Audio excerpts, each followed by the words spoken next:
Good morning, students.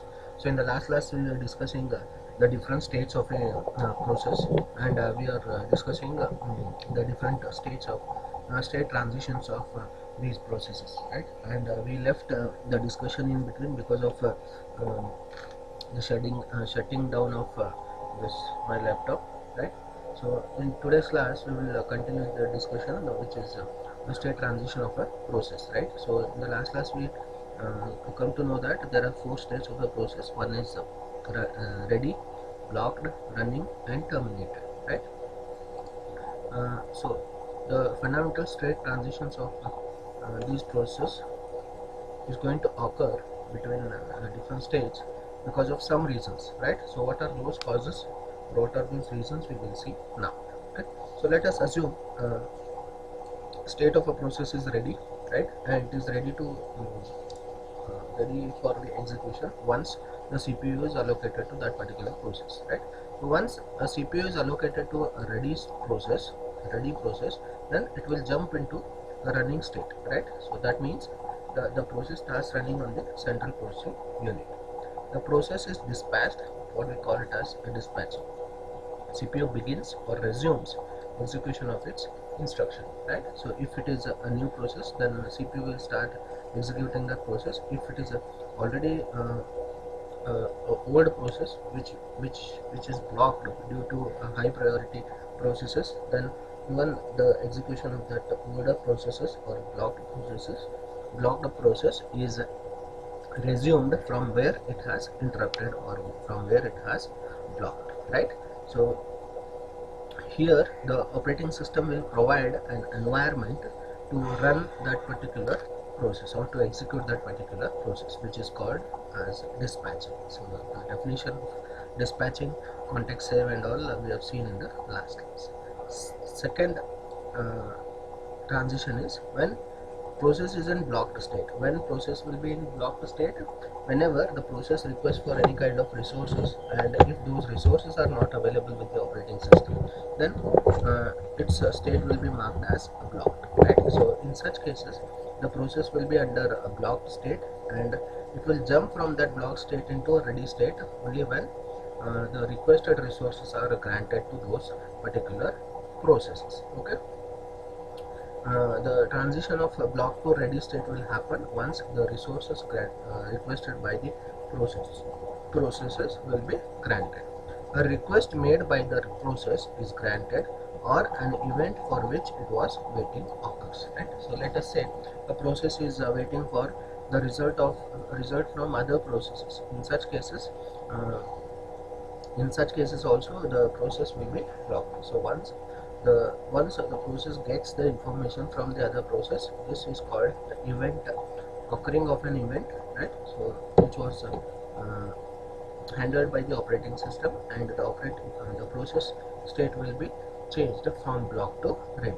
And the third one, running. Let us say block the process is continuously running on the computer system or a central processing unit, and when it will jump from running to ready, right? So let us say a higher priority process comes into an execution. Let us say there are two processes, one is P1, one is P2, and P2 has a highest priority compared to P1. In such cases what happens, let us say P1 is running on the CPU, and suddenly P2 comes into existence, that is it comes into a ready state, right? So what happens, due to the highest priority of this P2 process, the P1 will be uh, preempted. That means CPU will be released from the process P1 and it will be allocated to process P2, right? So in this case P1 was already in running state, right? So once the CPU is released from P1, its P1 state will be changed to a ready state now, because CPU is released from P1 and this CPU is given to process P2 due to its highest priority, right? So in such cases the state of the process changes from running to ready. The process is preempted. Preempted means releasing of any resource which is allocated to a process is called a preemption, because the kernel decides to schedule some other process. This transition occurs either because of high priority process becomes ready or because the time slice of a process elapses. Let us say we have already discussed round robin scheduling with time slicing, in which uh, process is scheduled along with a timestamp. If that timestamp is over, if that time allocated time for that particular process is over, then also the CPU is released from that particular process and it will be given to some other process, right? So whenever these two events occur, either a high priority uh, process comes into a ready state, or a timestamp allocated to that particular process gets over. In these two events, the state of a process will be changed from running to ready. And the last transition is running to block. Let us say a process P1 is running, right? So let us say while during running, what happens? It will request for some of the resources, right? So if those resources are not available with the operating system, then temporarily the process P1 will be blocked until the resources are allocated to that particular process, right? So in such case, the state of the process will be changed from running to blocked, and it will remain in blocked state until the requested resources are granted to that particular process. So once the process P1 enters into a blocked state, the operating system will take another process and it will give it to CPU, or what we call the operating system will schedule the other processes, right? The process is in operation makes a system call to indicate that it wishes to wait until some resource request made by it is granted, right? Or until a specific event occurs in the system. There are five major causes of blocking are: the first, let us say process is requesting for IO operation. That means it requires any kind of input or output devices, or it requires a resource. Then process wishes to wait for a specified interval of time, right? In case of time stamping, time slicing, or it waits for a message from other processes, right? So if the running of the process is depending on the result of other processes, until those results come from the other process, the first process will be in blocked state. Okay. So these are the four transitions of processes. So, and one more transition is running to terminate, right? So once the execution of a process is over, its state will be changed from running to terminate, right? So execution of a program is completed. There are five primary reasons for process transitions, right? Process terminations, right? So first one is self-termination. The process in operation either completes its task or realizes that it cannot operate meaningfully and makes a termination system call, right? So examples of latter conditions are incorrect or inconsistent data, right? Inability to access data in a desired manner, incorrect file access privileges, right?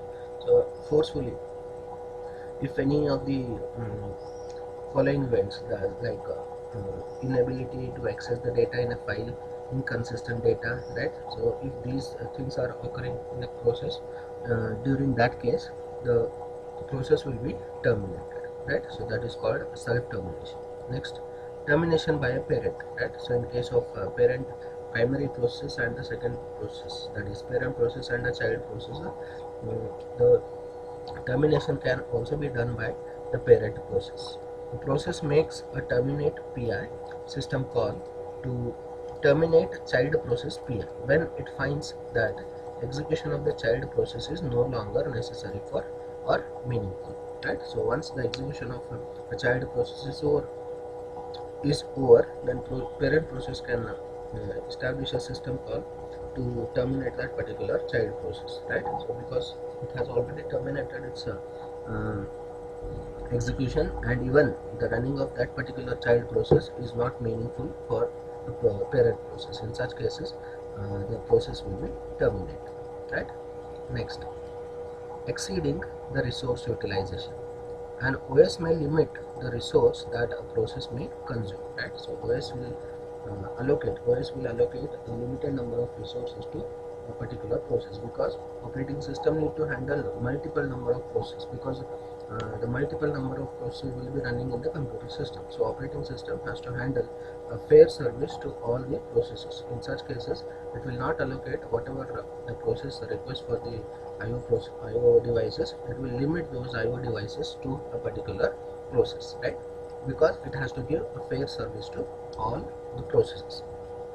Process exceeding a resource limit would be aborted by the kernel, right? So if a process requests for let us say 10 MB of memory, right? But OS has limited its allocation, which is equal to 5 MB of process. In such cases, the exceeding of these resource utilization is occurring with the help of with the process. In such cases, the operating system will terminate such processes.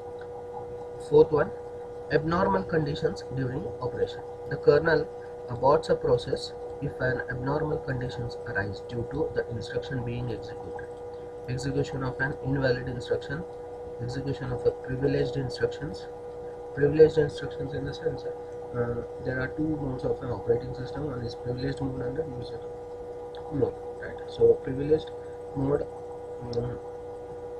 user can access only the user mode of the operating system, right? So privileged mode will be accessed by the operating system itself. If user tries to access the privileged mode of an operating system, in such cases the termination of such process will be going to occur.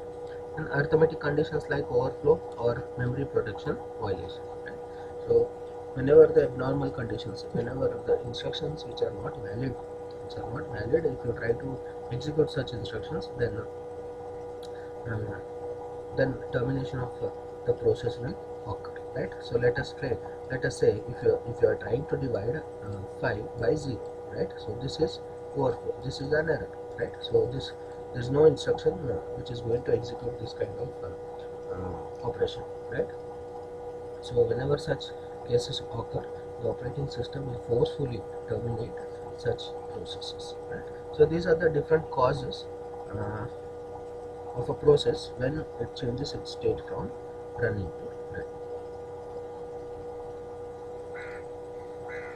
So here you can see the diagram, whatever I explained till now, that is 4 different stages of the process and the transition of those states, the transition of a process between those states is explained with the help of a diagram. So this is called the state transition diagram, right? So here there are